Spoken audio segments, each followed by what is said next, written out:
میرے نہایت ہی واجب الاحترام معزز سامعین اکرام، السلام علیکم ورحمۃ اللہ وبرکاتہ۔ آج کی اس بابرکت جمعہ المبارک کی نشست میں مجھے آپ حضرات کے سامنے جس عنوان پر لب گشائی کرنے کی سعادت حاصل ہوئی ہے وہ عنوان ہے کہ اللہ کے راستے میں جس قدر ہو سکے اپنا مال خرچ کیا کرو، اپنے دامن کو سنبھال کر نہ رکھا کرو، اپنے پاس سنبھالو نہ، جمع نہ کیا کرو کہ بار بار اس کو گنا کرو، بلکہ اللہ کی راہ میں جس قدر ہو سکے اتنا زیادہ اللہ کی راہ میں خرچ کیا کرو۔ یہ بات روزے روشن کی طرح واضح ہے کہ پیغمبر کائنات صلی اللہ علیہ وآلہ وسلم کی لائی ہوئی شریعت ایک کامل، اکمل اور متوازن شریعت ہے، جس کی مثال یہ ساری دنیا مل کر بھی پیش نہیں کر سکتی۔ دین اسلام اگر انسان کو ناجائز طریقے سے دولت کمانے پر پابندی عائد کرتا ہے تو جائز طریقے سے دولت کمانے کی ترغیب بھی دیتا ہے۔ اگر ذاتی اور شخصی ملکیت کا جواز رکھا گیا ہے تو ارتکاز دولت کو جمع کرنے کی ممانعت بھی موجود ہے کہ اس کو جمع کر کے رکھا جائے، بس خرچ نہ کیا جائے، اس کی ممانعت بھی دین اسلام میں موجود ہے۔ اور اگر ایک حاجت مند کو در بدر بھیک مانگنے سے منع کیا گیا ہے اور قناعت پسندی کا اس کو درس دیا گیا ہے کہ تم نے میانہ روی اختیار کر دی ہے، تو بالکل اسی طرح ایک دولت مند کو اہل حاجت پر خرچ کرنے کا وجوبی حکم بھی دیا گیا ہے۔ یہ نہیں جو تمہارے پاس موجود ہے اپنے اوپر ہی خرچ کرنا ہے، بلکہ جو حاجت مند ہے ان کے اوپر بھی خرچ کرنا ہے۔ یقیناً دنیا کا کوئی بھی کام اگر ہم نے کرنا ہے تو اس کے لیے مال و دولت کی سخت ضرورت ہوا کرتی ہے۔ اسلام نے انفاق فی سبیل اللہ کی ترغیب دے کر ایک ایسا خود کفیل معاشرہ، ایک ایسا خود کفیل نظام قائم کر دیا ہے جس سے شجر اسلام کی اپنی جڑیں تو سیراب ہوتی ہے، اس کے ساتھ ساتھ اس کا دفاعی نظام بھی مضبوط ہو رہا ہے۔ اشاعت اسلام اور اعلاء کلمت اللہ کے لیے جد و جہد بھی ہو رہی ہے، اور معاشرے کے اندر اصلاحی اور رفاعی کام ہونے کے ساتھ ساتھ ایثار اور ہمدردی، باہمی اخوت اور محبت کے جذبات بھی پیدا ہو رہے ہیں، اور بغض و عداوت جیسی کئی مہلک امراض کا استئصال بھی ہو رہا ہے۔ فقراء کی حاجت پوری ہو رہی ہے اور امراء کے درجات کو اللہ بلند کر رہا ہے۔ قرآن مجید کے اندر اللہ رب العزت نے سب سے بڑی بیماری کس بیماری کو کہا ہے؟ کون سی بیماری سب سے بڑی بیماری؟ اللہ رب العزت نے قرآن مجید کے اندر سب سے بڑی بیماری بخل کو کہا ہے۔ اللہ رب العزت نے فرمایا 30واں سپارہ سورہ لیل کی آیت نمبر 8 تا 11 کے اندر، وَأَمَّا مَن بَخِلَ وَاسْتَغْنَىٰ وَكَذَّبَ بِالْحُسْنَىٰ فَسَنُيَسِّرُهُ لِلْعُسْرَىٰ وَمَا يُغْنِي عَنْهُ مَالُهُ إِذَا تَرَدَّىٰ، کہ جس شخص نے بخل کیا اور بے پرواہ بنا رہا، اپنا مال جمع کرتا رہا، کسی کی کوئی فکر نہیں، بے پرواہی برتتا رہا اور نیک بات کو جھوٹ سمجھتا رہا، اسے ہم سختی کے اندر پہنچائیں گے۔ فَسَنُيَسِّرُهُ لِلْعُسْرَىٰ، ہم قریب ہم اسے سختی کے اندر مبتلا کریں گے. وما یغنی عنہ مالہ اذا تردی، اور جب وہ شخص دوزخ کے گڑھے کے اندر گرے گا تو اس کا مال و دولت اس کو بچانے کے لیے نہیں آئے گا. اس کا مال و دولت اس کے کوئی کام نہیں آئے گا. ایک مقام پر اللہ رب العزت نے فرمایا سورہ محمد کی آیت نمبر 38 کے اندر وَمَن يَبْخَلْ فَإِنَّمَا يَبْخَلُ عَن نَفْسِهِ وَاللَّهُ الْغَنِيُّ وَأَنْتُمُ الْفُقَرَاءُ، کہ جو بندہ بخل کرتا ہے، کنجوسی کرتا ہے، تو اس کا وہ بخل، اس کی وہ کنجوسی کسی کو نقصان نہیں پہنچا سکتی، بلکہ اس کا وہ بخل اس کے لیے ہے. وہ اپنے آپ کو بخل کے اندر مبتلا کر رہا ہے، اس کا وبال اسی کے اوپر آتا ہے. واللہ الغنی وانتم الفقراء، اور یہ بات یاد رکھنا، یہ جو اللہ نے تمہیں خرچ کرنے کا حکم دیا ہے، یہ اس لیے نہیں دیا کہ اللہ کو تمہارے مال کی ضرورت ہے، بلکہ اللہ تو اتنا مالدار ہے، اتنا مال غنیمت ہے اس کے پاس کہ اگر اللہ رب العزت ساری کائنات کو عطا کر دے تو اس کے خزانوں کے اندر ایک رائی کے دانے کے برابر بھی کمی نہیں ہے. واللہ الغنی وانتم الفقراء، اللہ تو غنی ہے، اللہ تو بادشاہ ہے. وانتم الفقراء، اور تم اللہ کے محتاج ہو. تم اللہ کے بغیر کچھ بھی نہیں ہو، اللہ کے بغیر تم کچھ بھی نہیں کر سکتے. یہ جو مال و دولت تمہارے پاس ہے یہ دیا ہوا بھی اللہ کا.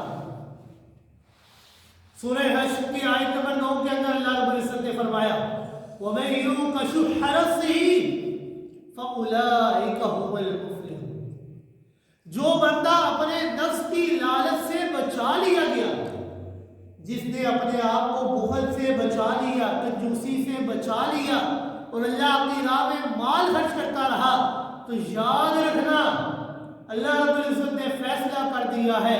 کیا فیصلہ کیا؟ کیسا فیصلہ کیا؟ اللہ رب العزت نے فرمایا فَأُولَٰئِكَ هُمُ الْمُفْلِحُونَ، یہی وہ لوگ ہیں جو کامیاب ہونے والے ہیں. دنیا کے اندر بھی کامیابی کے قدم چومے گی اور آخرت کے اندر بھی کامیابی کا مقدر بنے گی. کیونکہ شیطان، اس سے اللہ کو چیلنج دے رکھا ہے ثُمَّ لَآتِيَنَّهُم مِّن بَيْنِ أَيْدِيهِمْ وَمِنْ خَلْفِهِمْ وَعَنْ أَيْمَانِهِمْ وَعَنْ شَمَائِلِهِمْ وَلَا تَجِدُ أَكْثَرَهُمْ شَاكِرِينَ. جو تیرے نیک بندے ہوں گے، جو تیری راہ میں خرچ کرنے کے لیے چل پڑیں گے، میں ان کے اوپر ہر جانب سے ان کے اوپر حملہ آور کروں، ان کے سامنے سے، پیچھے سے، دائیں جانب سے، بائیں جانب سے، ہر طرف سے ان کے اوپر حملہ آور ہوگا. حملہ کر کے کیا کرے گا؟ شیطان انسان کو اس دھوکے کے اندر مبتلا کرے گا کہ اے انسان، یہ جو تو نے مال کمایا ہے، محنت تو نے کی ہے، خون پسینہ تو نے بہایا ہے، دن رات تو نے ایک کی ہے، اب اس مال کو اپنے بجائے غیروں کے اوپر خرچ کر رہا ہے، اللہ کی راہ کے اوپر خرچ کر رہا ہے، تیرا مال کم ہو جائے گا. شیطان دو چیزوں کے اندر انسان کو مبتلا کرتا ہے، دو چیزیں اس کے ذہن کے اندر پیدا کرتا ہے. کون سی دو چیزیں؟ اللہ رب العزت نے فرمایا سورہ بقرہ کی آیت نمبر 268 کے اندر الشیطان یعدکم الفقر ویأمرکم بالفحشاء. پہلا وعدہ شیطان انسان کے ساتھ یہ کرتا ہے کہ یہ جو مال ہے تیرا، اس کو کمایا ہے تو نے، اس کے اوپر محنت کی ہے تو نے، خون پسینہ بہایا ہے تو نے، دن رات ایک کی ہے تو نے، اب اس کو اللہ کی راہ میں خرچ کرے گا، تجھے کیا فائدہ ملے گا؟ شیطان فقر کے اوپر ڈراتا ہے انسان. یہ تیرا مال کم ہو جائے گا، اگر 4000 ہے تو اس میں 100 روپے اللہ کی راہ میں تو خرچ کرے گا، تو ذرا سوچ تو صحیح، اس 100 روپے سے تو کون سے کام نہیں کر سکتا؟ کتنے کام ہیں جو تیرے 100 روپے سے ہو سکتے ہیں؟ اگر 20 من گندم ہے تو ایک ساتھ جو اللہ کی راہ میں صدقہ دینا ہوگا، تو ذرا سوچ تو صحیح، ایک مہینے کا گزارا تیرا اس کے ساتھ ہو سکتا ہے. شیطان فقر کے خوف دلا کر انسان کو ڈراتا ہے اور کہتا ہے کہ انہوں نے اللہ کی راہ میں جو خرچ کرے گا تو تو خود فقر کے اندر مبتلا ہو جائے گا. کمایا تو نے ہے، محنت تیری ہے، تو اللہ کی راہ میں کیوں خرچ کر رہا ہے؟ ایک بات تو یہ ذہن میں ڈالتا ہے، اور دوسری بات وَيَعْمُرُكُمْ بِالْفَحْشَاءِ، وہ تمہیں بے حیائی کا حکم دیتا ہے۔ ایک طرف تو کہتا ہے کہ یہ جو مال تو اللہ کی راہ میں خرچ کرے گا تیرا مال کم ہو جائے گا، تجھے فقر سے ڈراتا ہے، اور دوسری طرف انسان کو کہتا ہے کہ یہ مال تو نے ہی کمایا، تیرے ہاتھوں نے محنت کی ہے، اب اس مال کو اپنے ہاتھوں سے ہی ضائع کر دے، اس مال کو اپنے ہاتھوں سے ہی خرچ کر دے۔ جب مال پاس ہوگا جیب میں ڈالے گا، چلو آؤ شادی اس طرح کرے کہ لوگ دیکھتے رہتے، کوئی کام ایسا کرے کہ لوگ دیکھ کے ہکا بکا رہ گئے، چلو آؤ مال موجود ہے، سیر و تفریح کے لیے نکل جائے، وہاں پر جا کر سیر بھی کریں گے، عیاشیاں بھی کریں گے۔ ایک طرف تو اللہ کی راہ میں خرچ کرنے سے روکتا ہے کہ اللہ کی راہ میں خرچ نہیں کرنا، اور دوسری طرف اپنے ہی ہاتھ سے خرچ کرنے کا حکم دیتا ہے کہ تو نے کمایا اور اپنے اوپر ہی خرچ کر، اللہ کی راہ میں خرچ نہ کرنا۔ الشیطان یعدکم الفقر ویأمرکم بالفحشاء، شیطان نے دو وعدے کیے کہ اگر تو نے اللہ کی راہ میں مال خرچ کیا تو تو فقر کے اندر مبتلا ہو جائے گا، اور تجھے بے حیائی کا حکم دیتا ہے۔ دو چیزوں کا وعدہ شیطان نے کیا، تو اس کے برعکس اللہ رب العزت نے بھی انسان کے ساتھ دو وعدے کیے۔ کون سے دو وعدے؟ اللہ رب العزت نے فرمایا وَاللَّهُ يَعِدُكُمْ مَغْفِرَةً مِّنْهُ وَفَضْلًا، کہ انسان ایک طرف شیطان تیرے سے وعدہ کر رہا ہے، اور ایک طرف بے رحمان تجھ سے وعدہ کرتا ہے۔ کیا وعدہ کرتا ہوں؟ اللہ رب العزت نے فرمایا وَاللَّهُ يَعِدُكُمْ مَغْفِرَةً، میں اللہ وعدہ کرتا ہوں تم سے کہ میں تمہارے تمام گناہوں کو معاف کر دوں گا، کیونکہ اللہ رب العزت کو سب سے زیادہ خوشی کس وقت ہوتی ہے؟ اللہ رب العزت کس بندے سے سب سے زیادہ خوش ہوتے ہیں؟ اللہ رب العزت اس بندے سے سب سے زیادہ خوش ہوتے ہیں کہ جب بندہ اللہ کی بنائی ہوئی مخلوق کے اوپر مال کو خرچ کرتا ہے۔ آپ صلی اللہ علیہ وآلہ وسلم نے فرمایا الخلق عیال اللہ فاحب الخلق الی اللہ من احسن الی عیالہ، کہ تمام کی تمام مخلوق یہ اللہ کا کنبہ ہے، اور تمام مخلوق میں سے سب سے زیادہ محبوب اللہ کو وہ شخص ہوتا ہے جو اللہ کی بنائی ہوئی مخلوق کے اوپر اپنا مال خرچ کرتا ہے، جو اللہ کی بنائی ہوئی مخلوق کے اوپر صدقہ و خیرات کرتا ہے، ان کو خوش کرتا ہے۔ تو آپ صلی اللہ علیہ وآلہ وسلم نے فرمایا کہ رب کائنات فرماتے ہیں وَاللَّهُ يَعِدُكُمْ مَغْفِرَةً، شیطان نے ایک وعدہ کیا کہ وہ تمہیں بے حیائی گناہ کی راہ پر چلاتا ہے، اور اللہ تم سے ایک وعدہ یہ کر رہے ہیں وَاللَّهُ يَعِدُكُمْ مَغْفِرَةً، اگر تم میں اللہ کی راہ میں خرچ کرو گے، میں اللہ کے کنبے، میں اللہ کی بنائی ہوئی بندوں کے اوپر خرچ کرو گے، میں اللہ تم سے وعدہ کرتا ہوں يَعِدُكُمْ مَغْفِرَةً، میں اللہ تمہارے تمام گناہوں کو معاف کر دوں گا، اور صرف معاف ہی نہیں کروں گا، اللہ رب العزت نے دوسرا وعدہ کیا وَفَضْلًا، میں اللہ اپنا فضل بھی عطا کروں گا۔ یہ فضل کیا ہے؟ فضل یہ فقر کے مقابلے میں آتا ہے، جس طرح شیطان نے کہا تھا وَاللَّهُ الشَّيْطَانُ يَعِدُكُمُ الْفَقْرَ، میں تمہیں فقر کا خوف دلاتا ہوں کہ تم محتاج ہو جاؤ گے۔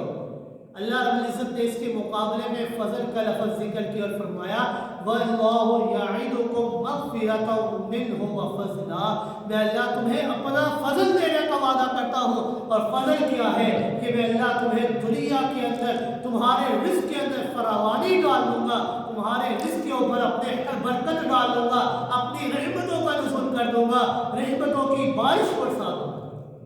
اگر تم نے ایک دینار اللہ کی راہ میں خرچ کیا ہے، اللہ اس کو 10 گنا بڑھا دیتے ہیں۔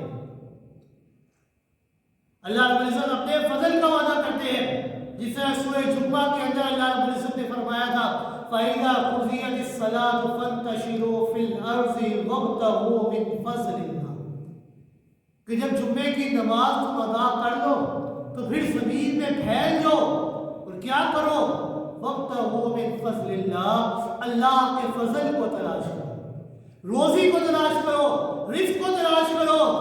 رزق حلال کو تلاش کرو. شیطان نے بھی وعدہ کیا, اللہ نے بھی وعدہ کیا, اور یہ بات یاد رکھنا, اللہ رب العزت نے فرمایا واللہ واسع علیم, اللہ بڑی وسعت والا ہے. اللہ کی وسعت کا کوئی مقابلہ نہیں کر سکتا. کتنی وسعت ہے, کیسی وسعت ہے. اللہ رب العزت تو اتنے وسعت والے ہیں کہ اگر کوئی انسان گناہ کا ارادہ کرتا ہے تو اللہ اس کے نامہ اعمال کے اندر گناہ نہیں لکھتے. اگر کوئی انسان گناہ کرنے کے لیے چل پڑتا ہے اللہ تب بھی گناہ نہیں لکھتے. اگر کوئی انسان گناہ والی جگہ کے قریب پہنچ جاتا ہے تب بھی گناہ نہیں لکھا جاتا. اور جب انسان گناہ کر لیتا ہے تب اس کے نامہ اعمال کے اندر ایک گناہ لکھا جاتا ہے.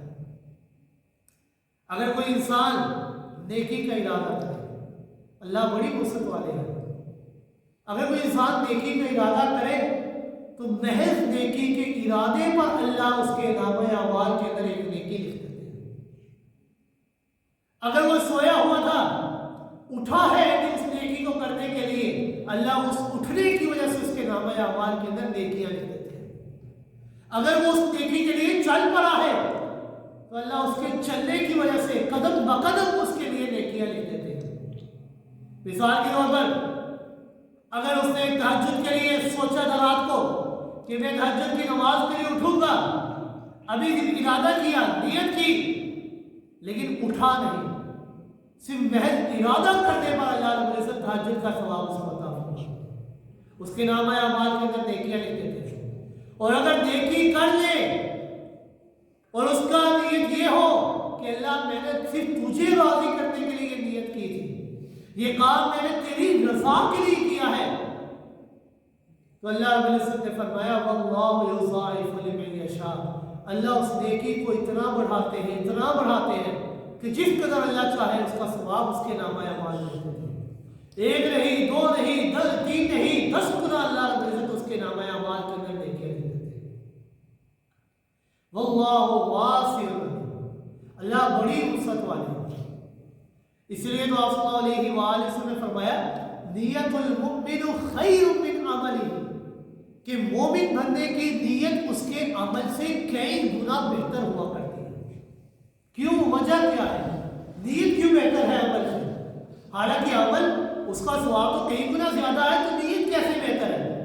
آپ صلی اللہ علیہ وآلہ وسلم نے وجہ بتائے نیت اس لیے بہتر ہے کیونکہ جب انسان نیت کرتا ہے کسی کام کرنے کے لیے تو اس نیت کے اندر کوئی دکھلاوا موجود نہیں ہوتا, اس نیت کے اندر کوئی ریاکاری موجود نہیں ہوتی کہ جو میں نے نیت کی ہے فلاں بندے کو دکھانے کے لیے, فلاں چیز کے لیے, اس کے اندر کوئی ریا, کوئی دکھلاوا موجود نہیں ہوتا نیت کے لیے. نیت کا تعلق صرف اللہ کے ساتھ ہوا کرتا ہے. اور جب انسان عمل کرتا ہے تو بعض اوقات عمل کرنے کی وجہ سے ریاکاری دل کے اندر آ جایا کرتی ہے کہ وہ بندہ مجھے دیکھ رہا تھا.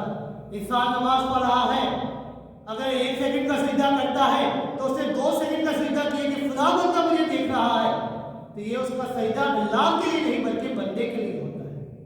ریاکاری بھی آ جاتی ہے. اس لیے آپ کو علیہ وآلہ وسلم نے فرمایا نیت المؤمن خیر من عملہ, کہ مومن بننے کی نیت اس کے عمل سے کئی گنا بہتر ہوا کرتی ہے, کیونکہ نیت یہ اللہ ہی جانتا ہے. اس لیے اللہ رب العزت نے فرمایا واللہ واسع علیم, میں اللہ بڑی وسعت والا ہوں اور جاننے والا ہوں. یہ جو تمہارے دل کے اندر نیت اٹھی ہے, یہ جو تم نیت کر رہے ہو, اس کا صرف میں اللہ کو پتا ہے. بعد میں تم یہ نہیں کہہ سکتے کہ اللہ میری نیت کا مقصد یہ تھا, میں نے ارادہ اس نیت سے کیا تھا, کیونکہ جو تمہارے دل کے اندر ارادہ ہوتا ہے اللہ بخوبی اس سے واقف ہوا کرتا ہے. علیم, اللہ جاننے والا ہے. اس لیے اللہ صلی اللہ علیہ وآلہ وسلم نے فرمایا لا يدخل الجنت حب ولا بخیل ولا منان, جنت کے اندر کوئی دھوکے باز شخص داخل نہیں ہو سکتا, جنت کے اندر کوئی بخیل شخص داخل نہیں ہو سکتا, اور جنت کے اندر کوئی احسان جتلانے والا داخل نہیں ہو سکتا. کہ اگر میں نے کسی کے ساتھ نیکی کی ہے تو بار بار لوگوں کے سامنے اس کو جتلاؤں کہ میں نے تیرے ساتھ یہ نیکی کی تھی, یہ نیکی کی تھی, یہ نیکی کی تھی, اس احسان کو کر کے بار بار جتلائے اس کو, تو احسان جتلانے والا شخص بھی جنت کے اندر داخل نہیں ہو سکتا۔ اور ایک حدیث میں کہ آپ صلی اللہ علیہ وآلہ وسلم نے فرمایا السخی قریب من اللہ قریب من الجنہ قریب من الناس بعید من النار، کہ جو سخی شخص ہوتا ہے، جس کے دل کے اندر یہ نیت ہوتی ہے کہ اگر اللہ نے مجھے مال دیا تو میں اللہ تیری راہ کے اوپر خرچ کروں گا، سخاوت اس کے دل کے اندر کوٹ کوٹ کر بڑی ہوتی ہے، تو ایسے شخص کے متعلق رسول اللہ صلی اللہ علیہ وآلہ وسلم نے فرمایا السخی قریب من اللہ، سخی شخص، سخاوت کرنے والا شخص یہ اللہ کے قریب ہوا کرتا ہے، صرف اللہ کے قریب نہیں، قریب من الجنہ، جنت کے بھی قریب ہو جاتا ہے، اور صرف جنت ہی نہیں، قریب من الناس، لوگوں کے قریب بھی ہو جاتا ہے، لوگ اس سے محبت کیا کرتے ہیں۔ تین چیزوں کے قریب ہوتا ہے اور ایک چیز سے دور ہو جاتا ہے۔ دور کس سے ہوتا ہے؟ بعید من النار، جو انسان سخی ہوتا ہے ایسا بندہ جہنم کی آگ سے کئی گنا دور ہو جاتا ہے۔ اور جو شخص بخیل ہوتا ہے، بخل کرتا ہے، کنجوسی کرتا ہے، اپنے مال کو گن گن کر سنبھال کر رکھتا ہے، ایسے بندے کے متعلق رسول اللہ صلی اللہ علیہ وآلہ وسلم نے فرمایا والبخیل بعید من اللہ بعید من الجنہ بعید من الناس قریب من النار، بخیل شخص تین چیزوں سے دور ہوتا ہے اور ایک کے قریب ہوتا ہے۔ کن تین چیزوں سے دور ہوتا ہے بخیل شخص؟ یہ اللہ سے بھی دور ہو جاتا ہے، بخیل شخص جنت سے بھی دور ہو جاتا ہے، بخیل شخص لوگوں کی محبت سے بھی دور ہو جاتا ہے، ایسے بندے سے لوگ محبت نہیں کیا کرتے، اور ایک چیز کے قریب ہو جاتا ہے، کس کے قریب؟ من النار، جہنم کی آگ کے قریب ہو جاتا ہے۔ اور آپ صلی اللہ علیہ وآلہ وسلم نے فرمایا وَلَا جَاهِلٌ سَخِيٌّ أَحَبُّ إِلَى اللَّهِ مِنْ عَابِدٍ بَخِيلٍ، جاہل سخی اللہ کو زیادہ محبوب ہے بنسبت اس شخص کے جو عابد ہے، عبادت گزار ہے لیکن بخیل ہے، بخل کرتا ہے، کنجوسی کرتا ہے، ایسا عابد بخیل اس کی نسبت اللہ کو جاہل سخی زیادہ محبوب ہے، کہ ہے تو جاہل لیکن اللہ نے جو مال دیا تھا وہ اللہ کی بنائی ہوئی مخلوق کے اوپر خرچ کرتا ہے۔ اس لیے آپ صلی اللہ علیہ وآلہ وسلم نے فرمایا کہ تین کام ایسے ہیں جو ہو کر ہی رہتے ہیں۔ آپ صلی اللہ علیہ وآلہ وسلم نے فرمایا میں محمد رسول اللہ صلی اللہ علیہ وآلہ وسلم قسم اٹھا کر کہتا ہوں کہ اللہ رب العزت یہ تین کام ضرور کرتے ہیں۔ وہ تین کام کون سے ہیں؟ پہلا کام آپ صلی اللہ علیہ وآلہ وسلم نے فرمایا کہ جو بندہ اللہ کی راہ میں مال خرچ کرتا ہے، صدقہ و خیرات کرتا ہے، ایک چیز تو یہ ہے کہ اللہ رب العزت اس کے مال کے اندر برکتوں اور رحمتوں کا نزول کر دیا کرتے ہیں، اس کے مال کو بڑھا دیا کرتے ہیں۔ اور آپ صلی اللہ علیہ وآلہ وسلم نے فرمایا میں محمد صلی اللہ علیہ وآلہ وسلم اس بات کی قسم اٹھا کر کہتا ہوں کہ اللہ رب العزت اس کے مال کو بڑھا دیتے ہیں۔ آپ صلی اللہ علیہ وآلہ وسلم محض اگر یہ بات کہہ دیتے تو بحیثیت مومن آپ کی لسان مقدس سے جو الفاظ نکلے، جو جملے نکلے، ہمیں اس کے اوپر کامل یقین ہے، لیکن آپ صلی اللہ علیہ وآلہ وسلم نے بطور تتمہ فرمایا میں محمد صلی اللہ علیہ وآلہ وسلم اس بات پر قسم کھاتا ہوں کہ اللہ رب العزت ایسا بندہ کہ جو بندہ اللہ کی راہ میں مال خرچ کرتا ہے، اللہ رب العزت ضرور بضرور اس کے مال کے اندر رحمت اور برکتوں کا نزول فرمائے گا۔ اور دوسری چیز، جو انسان بخل کرتا ہے، بخیل ہوتا ہے، کنجوسی کرتا ہے، آپ صلی اللہ علیہ وآلہ وسلم نے فرمایا میں محمد رسول اللہ صلی اللہ علیہ وآلہ وسلم قسم کھا کر کہتا ہوں کہ اللہ رب العزت ضرور بضرور ایسے بندے کے مال کو برباد کر دیتا ہے۔ تو ظاہر تو ہمیں نظر آتا ہے کہ یہ ہمیں نفع ہو رہا ہے، لیکن وہ نفع تھوڑی دیر کے لیے ہوتا ہے، بعد میں وہ نفع ختم ہو جاتا ہے۔ کیوں؟ کیونکہ اس کے مال کے اندر اللہ کی رحمت اور برکت نہیں ہو کرتی، اور جس مال کے اندر رحمت اور برکت اللہ کی نہ ہو اس مال کے اندر کوئی نفع نہیں ہوتا۔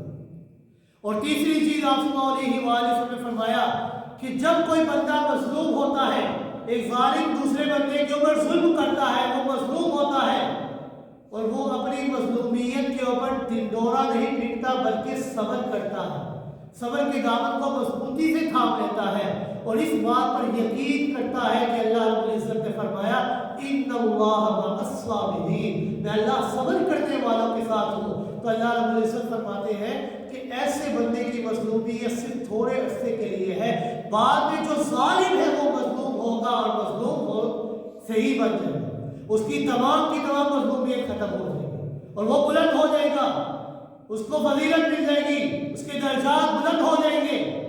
اور آسمان علیہ وآلہ نے فرمایا میں محمد اس بات پر قسم کھاتا ہوں کہ اللہ رب العزت یہ کام ضرور ضرور کرتے ہیں۔ لہذا آسمان علیہ وآلہ نے فرمایا رجل عطاہ اللہ مالا فسلطہ علی ہلاکتہ، کہ دو لوگ ایسے ہیں کہ جن کے اوپر رشک کرنا چاہیے، جن کے اوپر انسان کو چاہیے رشک کرے، خوش ہو۔ وہ کون سے دو لوگ ہیں؟ آپ صلی اللہ علیہ وآلہ نے فرمایا رجل عطاہ اللہ مالا فسلطہ علی ہلاکتہ، ایک شخص وہ ہے جس کے اوپر رشک کرنا جائز ہے۔ وہ بندہ یہ ہے کہ جسے اللہ رب العزت نے مال عطا کیا، مال و دولت اس کو عطا کیا، پھر وہ اپنا مال اللہ کے راستے میں خرچ کر کے اس کو ختم کر رہا ہے کہ اللہ یہ جو تو نے مجھے مال دیا تھا یہ تیرا ہی دیا ہوا ہے، اس میں میرا اپنا کوئی کمال نہیں ہے، تو نے ہی مجھے دیا تھا، اب میں تیرے ہی راستے پر اس کو خرچ کر کے ختم کر رہا ہوں۔ ایسے بندے کے اوپر رشک کرنا چاہیے۔ اور دوسرا بندہ رجل عطاہ اللہ حکمۃ فہو یقضی بہا ویعلمہا، دوسرا وہ شخص کہ جسے اللہ رب العزت نے علم و حکمت عطا فرمایا، پھر وہ اس علم و حکمت کے اوپر عمل بھی کرتا ہے اور دوسروں کو اس کی تعلیم بھی دیتا ہے، ایسے بندے کے اوپر بھی رشک کرنا چاہیے۔ یہ دو لوگ ہیں جن کے اوپر رشک کرنا چاہیے۔ اور آپ صلی اللہ علیہ وآلہ نے فرمایا کوئی بندہ یہ نہ سمجھے کہ میں نے اللہ کی راہ میں جو مال خرچ کیا ہے اب میرا یہ مال کم ہو گیا ہے، بلکہ آپ صلی اللہ علیہ وآلہ نے فرمایا ما نقص مال عبد من صدقہ، کسی بندے کا مال اللہ کی راہ میں صدقہ کرنے سے کم نہیں ہوتا، وہ کبھی مفلس نہیں ہوگا، وہ شخص کبھی نادان نہیں ہوگا، اس کے مال کے اندر اللہ کی برکتوں کا نزول ہوگا، اس کا مال کبھی بے برکتہ نہیں ہوگا۔ آج ہمارے اوپر کیوں آزمائشیں آتی ہیں؟ بڑے بڑے امیر لوگ ہیں، بڑے بڑے امراء یہاں پر موجود ہیں، لیکن کیوں تنگی ہے ان کے اوپر؟ وجہ کیا ہے؟ وجہ یہ ہے کہ اللہ کی رحمت اور برکت کا نزول نہیں، ہم نے اللہ کو چھوڑ دیا ہے، اللہ کے پاس نہیں جاتے ہم لوگ، اللہ سے رحمت اور برکت کی دعا نہیں کرتے ہم لوگ، ہم یہی دعا کرتے ہیں اللہ سے کہ اللہ ہمیں مال دے دے، ہمیں یہ مال دے دے، ہمیں اتنا مال دے دے، ہم یہ کریں گے وہ کریں گے، لیکن جب مال آ جاتا ہے تو پھر ہم کیا کرتے ہیں؟ پھر ہم اپنی بات کے اوپر بھی قائم نہیں رہتے۔ بالکل اسی طرح سالبہ جو رسول اکرم صلی اللہ علیہ وآلہ وسلم کے دور کے اندر بڑا ہی غریب تھا، سالبہ صلی اللہ علیہ وآلہ وسلم کے پاس آتا ہے اور آپ کا عرض کرتا ہے کہ اللہ کے رسول صلی اللہ علیہ وآلہ وسلم میں بڑا غریب ہوں، بڑا ہی مفلس ہوں، آپ اللہ رب العزت سے دعا کریں کہ اللہ رب العزت مجھے مال عطا کرے۔ آپ صلی اللہ علیہ وآلہ وسلم نے فرمایا کہ اے سالبہ کیا تو اس بات پر خوش نہیں ہوتا کہ محمد رسول اللہ صلی اللہ علیہ وآلہ وسلم کی طرح کی زندگی تجھے میسر ہے؟ یعنی میری زندگی بھی فقر و فاقے والی ہے، تیری زندگی بھی فقر و فاقے والی ہے، اب دونوں کی زندگی ایک طرح کی ہے، کیا تو اس بات پر راضی نہیں ہے؟ وہ کہتا ہے کہ اللہ کے رسول میں راضی تو ہوں، لیکن اب میں مال و دولت چاہتا ہوں تاکہ میں اور اللہ کی راہ میں خرچ کروں۔ آپ صلی اللہ علیہ وآلہ نے فرمایا کہ اے سالبہ جب مال آتا ہے نا تو مال کی بڑی ذمہ داریاں ہوا کرتی ہیں، انسان کی ذمہ داریاں بڑھ جایا کرتی ہیں۔ وہ کہنے لگا اللہ کے رسول صلی اللہ علیہ وآلہ وسلم آپ اللہ سے دعا کریں کہ مجھے مال ملے، میں سارے حقوق ادا کروں گا۔ آپ صلی اللہ علیہ وآلہ وسلم بڑا سمجھایا لیکن وہ سمجھا نہیں۔ آپ صلی اللہ علیہ وآلہ وسلم نے دعا کی اللہ رب العزت سے، اللہ رب العزت اس سالبہ کو مال و دولت عطا فرما دیا۔ تھوڑا سا ہی عرصہ گزرا تھا کہ اللہ نے اس کے مال و دولت کے اندر اتنی برکت نازل کی، اتنی برکت نازل کی کہ اس کے ریوڑ ہی ریوڑ ہو گئے، بکریوں کے ریوڑ علیحدہ، اونٹوں کے ریوڑ علیحدہ، گایوں کے ریوڑ علیحدہ، اتنے ریوڑوں کی تعداد ہوگی، اتنے جانوروں کی تعداد ہوگی کہ مدینہ منورہ کی سرزمین اس کے لیے تنگ ہونے لگی، اتنے زیادہ جانور اس کو ملے۔ اب وہ مدینہ منورہ سے باہر نکل گیا، ایک دور کی بستی میں جا کر بس گیا۔ پہلے وہ ہر نماز کے لیے مسجد میں آیا کرتا تھا، رسول اکرم صلی اللہ علیہ وسلم کا دیدار کیا کرتا تھا، لیکن تھوڑا ہی عرصہ گزرا تو اس کے مال و دولت کے اندر اتنی فراوانی ہوئی کہ آہستہ آہستہ وہ صرف 2 نمازوں میں آنے لگا، ظہر اور عصر کی نماز، باقی 3 نمازیں چھوٹ گئی۔ پھر تھوڑا عرصہ گزرا، وہ 2 نمازیں بھی چھوٹ گئی اور صرف جمعے کی نماز میں آنے لگا۔ پھر تھوڑا عرصہ گزرا اور کئی دن گزر جایا کرتے، کئی ہفتے گزر جایا کرتے، جمعے کی نماز میں بھی نہیں آیا کرتا۔ آپ صلی اللہ علیہ وآلہ وسلم کو جب اس کے حالات کے متعلق علم ہوا تو آپ صلی اللہ علیہ وآلہ وسلم نے فرمایا، میں نے اسی لیے تو کہا تھا کہ مال کی بڑی ذمہ داریاں ہوتی ہیں، جب مال آتا ہے تو بڑی ذمہ داریاں لے کر آتا ہے۔ تو آپ صلی اللہ علیہ وآلہ وسلم نے ایک دفعہ صحابہ اکرام کو بھیجا، جاؤ سالبہ کے پاس جاؤ اور اس سے زکوٰۃ وصول کر کے لے کر آؤ۔ صحابہ اکرام کی ایک جماعت جاتی ہے سالبہ کے پاس اور اس سے زکوٰۃ وصول کرتے ہیں، کہتی ہے تو وہ کہتا ہے کہ یہ مجھے زکوٰۃ تو نہیں لگتی، ما انا الا الجزیہ، وہی تو ایک قسم کا یہ ٹیکس لگتا ہے، یہ زکوٰۃ تو نہیں ہے، محنت میں کر رہا ہوں، کما میں رہا ہوں، خون پسینہ میں نے کمایا ہے، میں نے کیا ہے، دن رات میں نے کی ہے، یہ کس قسم کی زکوٰۃ ہے، مجھے تو ایک ٹیکس لگ رہا ہے۔ صحابہ اکرام آپ صلی اللہ علیہ وآلہ وسلم کے پاس آئے اور آپ صلی اللہ علیہ وآلہ وسلم کو سارا ماجرا بتایا۔ آپ صلی اللہ علیہ وآلہ وسلم نے فرمایا، ویحک یا سالبہ، اے سالبہ تیرے لیے ہلاکت ہے، تیرے لیے بربادی ہے، پہلے تو میرے پاس رہا کرتا تھا، ہر وقت یہاں پر رویا کرتا تھا، لیکن جب تیرے پاس مال آیا ہے، یہاں سے تو دور چلا گیا ہے، اب تجھ سے زکوٰۃ وصول کرے تو کہتے ہیں یہ زکوٰۃ تو نہیں، ایک قسم کا ٹیکس ہے۔ اس کے رشتہ داروں نے اس کے اوپر بڑی ملامت کی اور اس سے کہا یہ تو نے کیا کر دیا ہے، اللہ کے رسول صلی اللہ علیہ وسلم کو تو نے ناراض کر دیا ہے۔ وہ فوراً اپنے لیور کو لیتا ہے اور آپ صلی اللہ علیہ وسلم کے پاس آتا ہے اور آپ عرض کرتا ہے کہ اللہ کے رسول صلی اللہ علیہ وسلم مجھے معاف کر دیجئے، مجھ سے غلطی ہو گئی ہے، لہذا آپ یہ زکوٰۃ وصول کر سکتے ہیں۔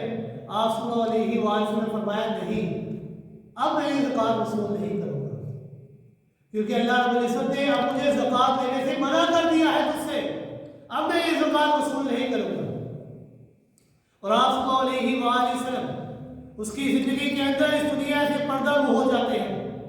پھر وہ شخص صحابہ اکرام حضرت سیدنا صدیق اکبر رضی اللہ تعالیٰ عنہ کے دور حکومت میں ان کے پاس آتا ہے اور آ کر کہتا ہے کہ مجھ سے آپ زکوٰۃ وصول کر سکتے ہیں۔ سیدنا صدیق اکبر نے فرمایا نہیں، جب اللہ کے رسول نے تجھ سے زکوٰۃ نہیں دی تو میں کیسے لے سکتا ہوں۔ سیدنا صدیق اکبر نے بھی انکار کر دیا۔ سیدنا فاروق اعظم کے دور حکومت میں آیا، سیدنا فاروق اعظم نے بھی انکار کر دیا۔ سیدنا عثمان غنی کے دور حکومت میں بھی آیا، انہوں نے بھی انکار کر دیا۔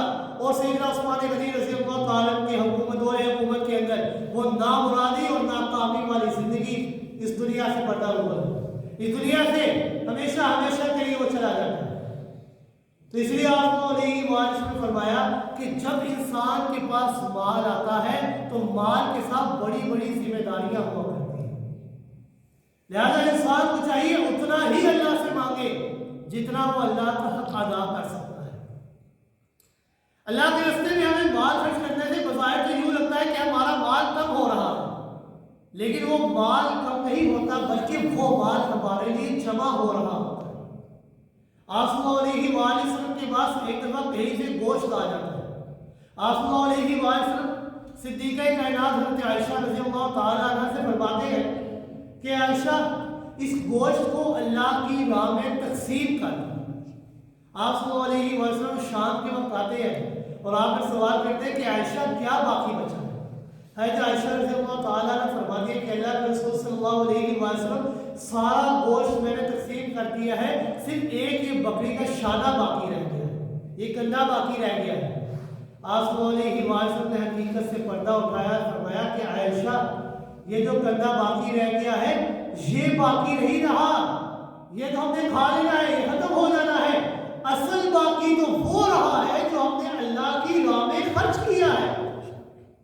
اصل باقی تو وہ ہے، باقی یہ نہیں، باقی وہ ہوا کرتا ہے جو ہم اللہ کی راہ میں خرچ کرتے ہیں.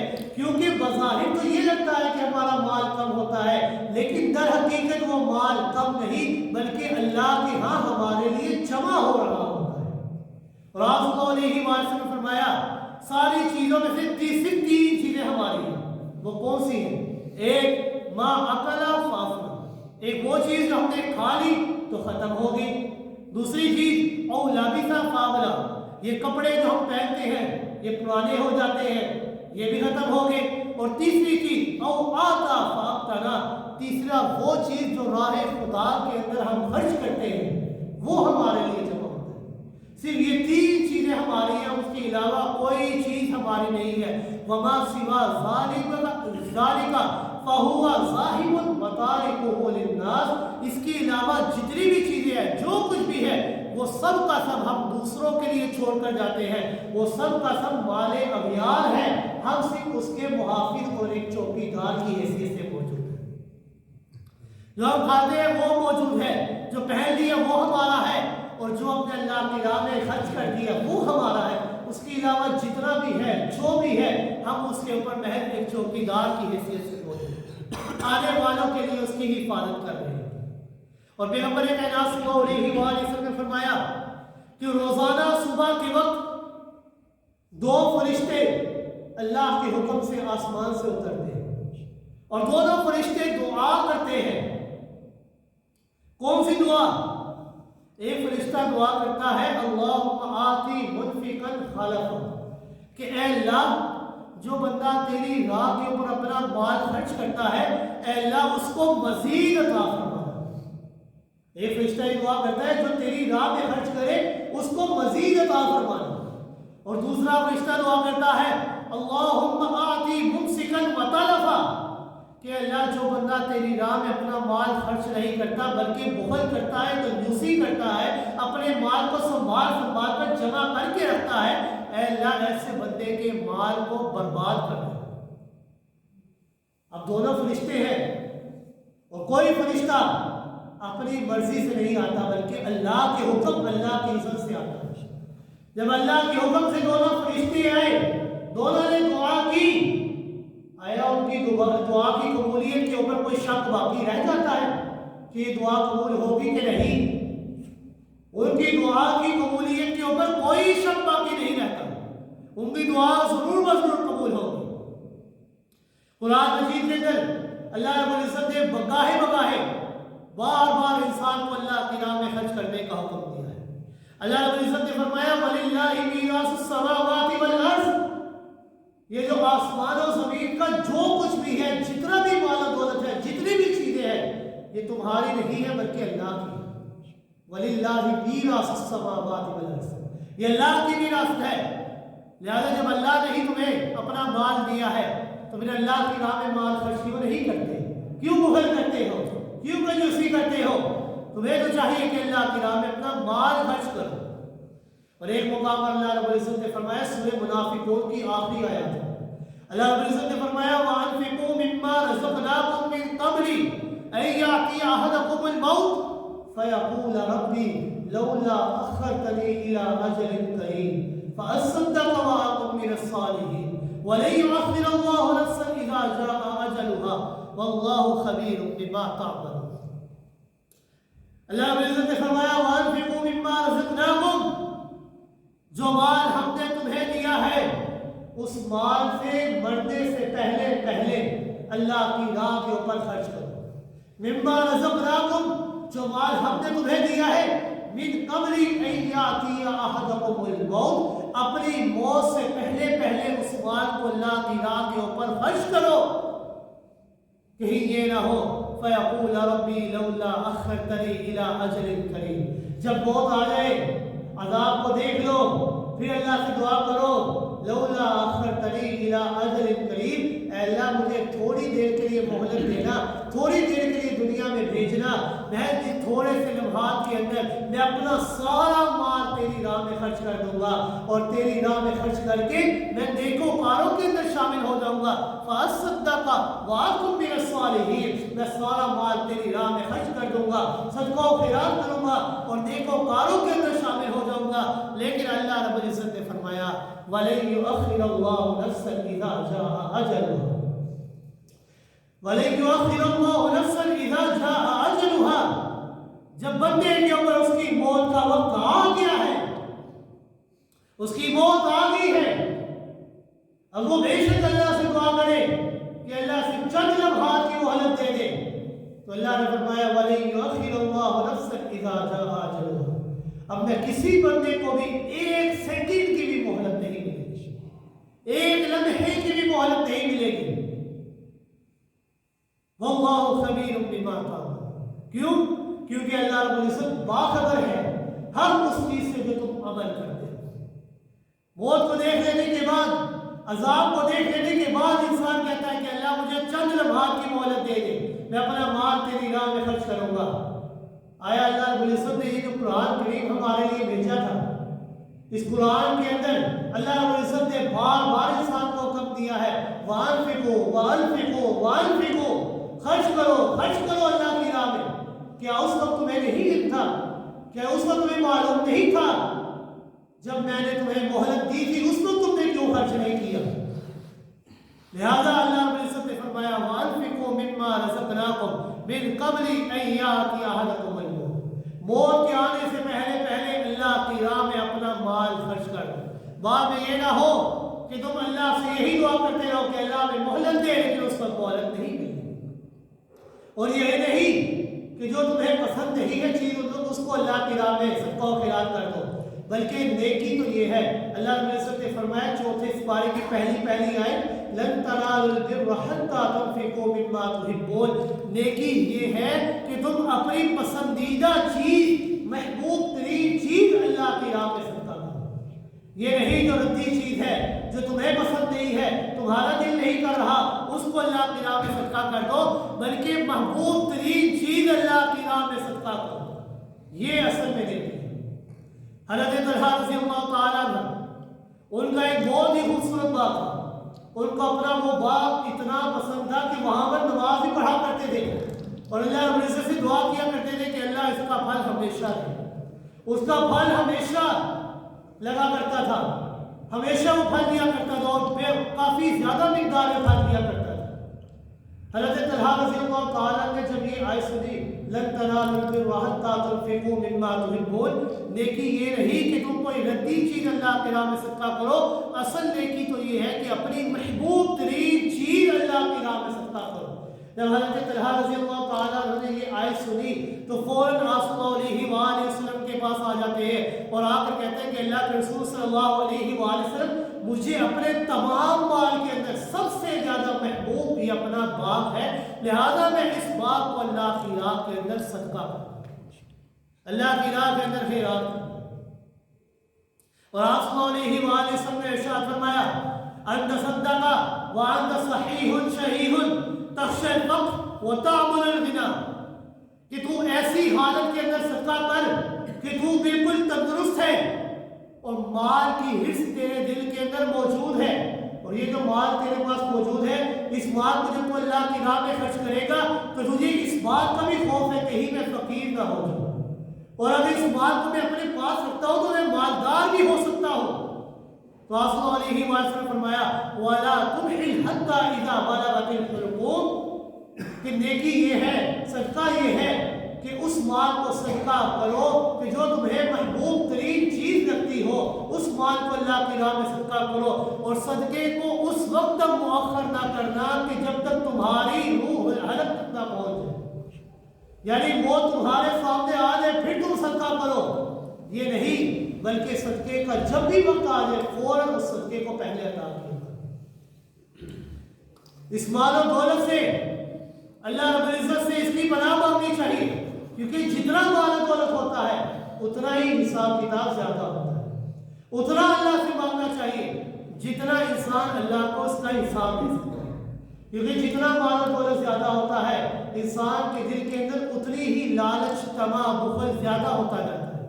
جب انسان اپنے مال کو جمع کرتا ہے، اللہ رب العزت نے فرمایا وَالَّذِينَ يَكْنِزُونَ الذَّهَبَ والفضة ولا ينفقونها في سبيل اللہ. جو بندہ اللہ کی راہ میں صدقہ و خیرات نہیں کرتا، انفاق فی سبیل اللہ نہیں کرتا، کل قیامت کے دن اللہ رب العزت اس کے مال کو جہنم کی آگ کے اندر تپائیں گے، جہنم کی آگ کے اندر اس کو جلائیں گے.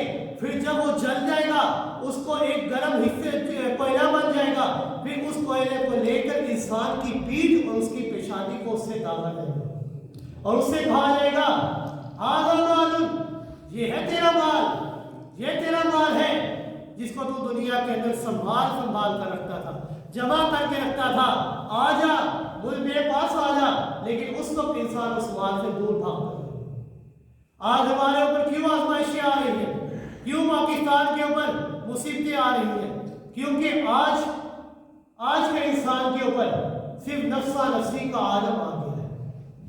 قیامت کے اندر جس طرح انسان کے اوپر نفسا نفسی کا عالم ہوگا، ہر طرف سے یہی پکار آ جائے گی، نفسی نفسی نفسی نفسی، اے اللہ مجھے بچا لے، مجھے بچا لے، مجھے بچا لے. آج بھی اس دنیا کے اندر، پاکستان کے اندر یہی ہو رہا ہے کہ انسان اپنے آپ کو صرف دیکھ رہا ہے، اپنی ذات کو دیکھ رہا ہے کہ اتنا مال آ جائے، اسے آ جائے، کس طرح آ جائے. کوئی دیکھ نہیں رہا کہ یہ طریقہ حلال کا ہے حرام کا ہے، بس مال آ جائے، مال آ جائے. اس مال کی محبت نے انسان کو اللہ سے دور کر دیا ہے.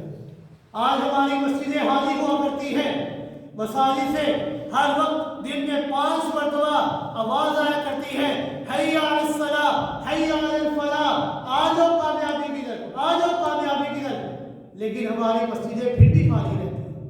بعض اوقات امام اکیلا ہی نماز ادا کر کے چلا جایا کرتا ہے. تو ہمارے اوپر مشکلات کیوں نہ آئے؟ ہم نے اس دنیا کی مال و دولت کو اصل کامیابی کا ضامن سمجھ لیا ہے. تو یاد رکھنا، یہ دنیا کا مال و دولت ہمیں کامیابی نہیں دے سکتا. کامیابی یہ ہے کہ انسان اللہ کے در کے اوپر آ جائے، اللہ کے پاس آ جائے اور اللہ کے سامنے جھک جائے، اللہ سے دعا کرے کہ اللہ تو نے ہی مجھے کامیاب کرنا ہے، اللہ تو ہی ہمیں کامیاب کرنے والا ہے. لہذا انسان کو چاہیے اللہ رب العزت سے پاس آ جائے، اللہ سے دعا کرے. کیونکہ جب انسان اللہ سے لو لگا لیتا ہے، اللہ سے محبت کر لیتا ہے، تو اس دنیا کی تمام مشکلات بھی اس سے دور ہو جاتی ہے اور آخرت کی تمام مشکلات بھی اس سے دور ہو جایا کرتی ہے. اللہ رب العزت سے دعا ہے کہ اللہ رب العزت ہمیں آپ صلی اللہ علیہ وسلم کے اسوہ حسنہ کے اوپر عمل کرنے کی توفیق عطا فرمائے. وما علینا الا البلاغ.